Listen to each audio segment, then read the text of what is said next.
Welcome to iDream media. So alcohol తీసుకుంటే ఆరోగ్యానికి అస్సలు మంచిది కాదు, అందరికీ తెలిసిన విషయమే. అయితే చాలా మంది కొన్ని రకాల టాబ్లెట్స్ వాడుతూ ఉంటారు. మరి ఆ టైంలో ఆల్కహాల్ తీసుకుంటే ఏం జరుగుతుంది, వివరాలు తెలుసుకుందాం. ఈరోజు మనతో పాటు ఉన్నారు ప్రముఖ internal medicine specialist doctor Deepak Kumar garu from Medicover hospitals, Begumpet. Doctor garu నమస్తే అండి. డాక్టర్ గారు, జనరల్గా ఈ ఆల్కహాల్ అనేది చాలా మందికి అలవాటు ఉంటుంది. అయితే ఈ బీపీ, షుగర్, థైరాయిడ్ ఇలాంటి ఇష్యూస్ వెరీ కామన్. టాబ్లెట్స్ వాడుతూ ఉంటారు. సో ఈ టాబ్లెట్స్ ఎప్పుడైనా స్కిప్ చేస్తే ఏం జరుగుతుంది? ఆల్కహాల్ తీసుకొని ఈ టాబ్లెట్స్ వేసుకోవడం మంచిదా కాదా? ఆల్కహాల్ తీసుకుంటే ఓవరాల్గా మన బాడీలో ఏం జరుగుతుంది? ఆల్కహాల్ అనేది composition is ethanol. Of course everybody knows that it is bad, but still people question the doctor, sir తీసుకుంటే మంచిదా అని. నువ్వే చెప్పమ్మా మంచిదా కాదా అని చెప్పేసి పలకరు. ఏమో సార్ తెలియదు అంట. But assuming that it's good, they serve to husbands and in few houses even ladies also seat ఆచారం అంటారు. ఆచారం ఎక్కడ ఉండదు, మనం చేసుకునే ఆచారం which is bad, which is worse. There is nothing good from the alcohol. There is nothing at all good from alcohol. Unless and if you take in a moderate, very moderate wine, you can say is good. Because the natural extract from the grapes, white wine or red wine is good. Only that, nothing else. So thinking that everybody takes wine, whiskey, beer, vodka, which is not suggestible at all. Overall, ethanol abuse is becoming a lot. It should not be there. Which harms your body, even the short run or the long run. Yes, అయితే doctor గారు tablets వాడతారు, alcohol తీసుకుంటారు, ఏం జరుగుతుంది అసలు? అప్పుడు జనరల్గా మేము టాబ్లెట్స్ వాటర్ వేడి వాటర్తో తీసుకుంటే ల్యూక్ వామ్ వాటర్ అలాంటివి తీసుకుంటేనే మర్చిపోయి భయపడుతూ ఉంటాము. సో అసలు ఎక్సెస్ ఆల్కహాల్ తీసుకున్నప్పుడు ఆ పూటకి స్కిప్ చేసేదే మేలు. ప్రొవైడెడ్ డయాబెటీస్ ఉంది, హై షుగర్స్ ఉన్నాయి, if it is like beyond 250 or 300, ఆ టైంలో తీసుకోవద్దు అని అనము. But give gap. You take moderate amount of alcohol, give gap for 2 or 3 hours like that, then you can take it. Excess alcohol తీసుకొని is not suggestable. Yes, any medication, even for the Dolo or paracetamol also, any medication with the alcohol, because the drug interaction which harms the body. Okay. Give the time gap and then you can take after 2 or 3 hours, because that by that time the alcohol it goes out of the intestinal tract and slowly reach out the kidneys. Take plenty of water and then you can take it. Okay. Not along with the alcohol. Introduction అనేది ఉంటుంది ఖచ్చితంగా. Yes. చాలా మంది కూడా ఈ alcohol తీసుకోగానే headache వస్తుందని చెప్తూ ఉంటారు. అది ఎందుకు డాక్టర్ గారు? Alcohol itself is like a sedative, some sort of sedation. మత్తు కోసమే వెళ్తారు. సో ఆ మజా, which all depends again the amount of alcohol you take. In mild quantities, once in a 2 weeks or once in a month, doesn't harm. Binge alcohol అంటాం, పొద్దు నుంచి రాత్రి తాగుతూనే ఉంటాడు. So that's binge alcohol intake. So with that definitely headaches వస్తాయి, irritation వస్తుంది, sleepless అవుతారు, tremors, you get the body tremors, instability, gait movement. Gait అంటే నడక తడబడ్డము, మాట తడబడ్డము, అవన్నీ జరుగుతాయి. Not only headache, you do get all sort of symptoms when you take binge alcohol. Mild quantities that should not harm. Mild in the sense like once in 2 weeks or 3 weeks like that, it should not harm. Yes. You should take proper food also after taking alcohol, if you suppose. ఈ జాగ్రత్తలు అయితే తీసుకోవాలి. Yeah. So అసలు తీసుకోవడం మంచిది కాదు. Tablets వాడే వాళ్ళు అప్పుడే స్కిప్ చేస్తే మంచిది. అప్పుడే స్కిప్ చేయడం అంటే బింజ్ ఆల్కహాల్ తీసుకుని ఫుడ్ సరిగ్గా తీసుకోకపోతే అప్పుడు స్కిప్ చేయొచ్చు. You taking good enough amount of food and you give good gap for 2 or 3 hours, then you can have it. జనరల్గా అసలు దీని గురించి అసలు ప్రెడిక్ట్ మనం చేయలేము.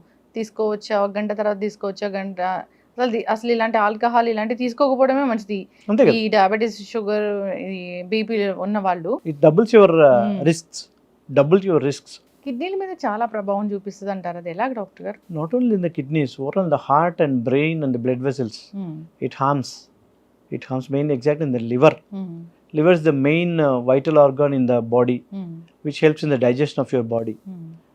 లివర్ అనేది డ్యామేజ్ అయినప్పుడు సో డైజెషన్ ప్రాసెస్ టోటల్లీ పోతుంది. So the toxic products which you are getting from the food, so it doesn't get eliminated, it accumulates in the body. So intoxication అయిపోతుంది. ఇంటాక్సికేషన్ అయిపోయి it harms your body. So liver helps for the blood production, digestion, oral well-being, many appetite improvement, So if the liver gets damaged, the whole system will get disturbed. Not only in the liver, high blood cholesterol increases, blood pressure increases, diabetes, aggravation of the sugar levels. Heart issues కూడా ఈ alcohol intake A ఎక్కువ lot, ఉన్న వల్ల a lot. వస్తుంది. Alcohol associated with the smoking, much more dangerous. Many people say, sir, I don't smoke, but I smoke only when I take alcohol. How many you smoke? A pack or two. How frequent you drink? 2 days once. That's it. He's a regular smoker. Yes. He's a regular smoker. By way, he says like, I'm not a smoker. But he says again, yeah, I do take only when I alcohol. When do you take alcohol? Very frequently. They cover themselves as if they don't. BP, sugar, thyroid ఇలాంటివి ఉండి medication తీసుకుంటూ so అసలు ఫాలోఅప్కి doctor దగ్గరికి వెళ్ళని వాళ్ళు కూడా చాలా మంది ఉంటారు. చాలా మంది. ఇయర్స్ ఒకటే మెడికేషన్ వాడుతూ ఉంటారు. అలాంటి వాళ్ళకి ఏం చెప్తారు? Medication taking on themselves with proper monitoring. Monitoring is important. BP undi. If he's maintaining the blood pressure levels in the normal range, below 140/80, above 110/80, it's good. But you should consult the doctor.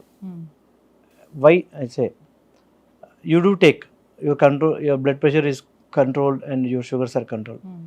With that, few may get the symptoms, minor symptoms like numbness అంటాం, చేతులు కాళ్ళు ముద్దుబారటం అంటాం, తిమ్మిర్లు అంటాం. So అవి వాళ్ళకి తెలియదు, అయ్యో age వల్ల వచ్చిందిలేండి, లేకపోతే సరిగ్గా తినట్లేదు అనుకుంటాం. But some sort of peripheral neuropathy we see in diabetes patients or old age patients. వాళ్ళు డిటెక్ట్ చేయకపోతే it leads to damage of the end organs. ఇప్పుడు చాలామందికి కాళ్ళకి చేతులకి పుండ్లు అవుతూ ఉంటాయి, యాంపిటేషన్ జరుగుతూ ఉంటాయి, తీసేస్తూ ఉంటాం. Why? Because of this neuropathy symptoms. అవన్నీ వాళ్ళు ఐడెంటిఫై చేసుకోలేరు పేషెంట్స్ వాళ్ళంతకు వాళ్ళు. సో బీపీ షుగర్ ఉన్న వాళ్ళు అగైన్ కొలెస్ట్రాల్ లెవెల్స్ చెక్ చేసుకోవాలి once in 6 months like that. Regular ECG తీసుకోవటం, హార్ట్ స్టేటస్ గురించి కనుక్కోవడానికి, some small blood test to see whether his kidney function is good or not. Small blood tests, if you get it done under the supervision of the doctor, they are safe. Long term అసలు రాకుండా పోవడం ఉండడం మంచిది కాదు. చాలామంది either financial status సరిగా లేకనో, approachability లేకనో, డాక్టర్ అందుబాటులో లేకనో, లేకపోతే నెగ్లిజెన్స్, అడమెంటస్ కావచ్చు. They are many issues why they can't come. So that is not good. At least 3 or 4 months they should visit a doctor. 3 or 4 months, once in like 3 or 4 times in a year. They go to movie every weekend, but they don't come to doctor for every 3 to 4 months. Yes, ఇంకో complaint కూడా ఉంటుంది doctor గారు. General గా doctors మీద complaint చేస్తూ ఉంటారు. ఏదైనా ఒక ఇష్యూతో వెళ్తే, so in the sense BP పెరుగుతుంది, ఇలా డయాబెటీస్ డిటెక్ట్ అయింది, ఇలా వెళ్తే మొత్తం టోటల్ బాడీ చెకప్ అనేది మీరు రాస్తూ ఉంటారని కంప్లైంట్ చేస్తూ ఉంటారు. టెస్ట్లు అనేవి ఎక్కువ రాస్తూ ఉంటారని, అది ఎందుకు? It all depends on the patient's complaints. When they complain more, the doctor writes health checkup. When there are any complaints, when there's no complaints, being old age, again old age వాళ్ళకి health checkup చేసుకుంటే మంచిది. Beyond 40, nowadays old age means like not like 60, it's beyond 40 only. Beyond 40 only nowadays the health is deteriorating, all because of the sedentary lifestyle, again with the early detection of the blood pressure, cholesterol, obesity, all because of that. What happens is when he won't be having any symptoms like cholesterol, increase in lipids, cholesterol levels, there is no symptoms. Symptoms ఏమి ఉండవు. So బాడీలో so స్లోగా blood వెజల్స్లో fat అనేది atherosclerosis అయిపోయి ఎప్పుడొస్తే సడన్గా heart attacks రావడము, brain strokes రావడము, చేయి కాలు పడిపోవడం జరుగుతాయి. అవన్నీ ఎప్పుడు డిటెక్ట్ అవుతాయి? when you undergo that master health checkups like that. Yes, that is the main advantage for the people. Not everyone writes. We select the patients, for those only we write. Some patients they do come and ask, for them we write. ఈ master health checkup అనేది yearly once అవసరం అంటారు? Not for all. Not for all. For old age, I say yes. For pregnant females, yes. For children getting sick frequently, yes. And for adults also, they sick more a lot. Even 30 or 40 years, they travel a lot. They become sick. They become weak always. For them, we advise. చక్కటి information doctor గారు. So జనరల్గానే alcohol intake అనేది అసలు మంచిది కాదు. So ఈ diabetes ఇలాంటి life style disorders ఉన్నప్పుడు తీసుకోకపోవడం ఇంకా మంచిది. సో దాంతోపాటు ట్యాబ్లెట్స్ కూడా వేసుకుంటే వచ్చే అనర్థాలన్నీ ఇన్ని కావు. జాగ్రత్తలు తీసుకోవాలని కోరుకుందాం. చక్కటి ఇన్ఫర్మేషన్ అండి. ధన్యవాదాలు.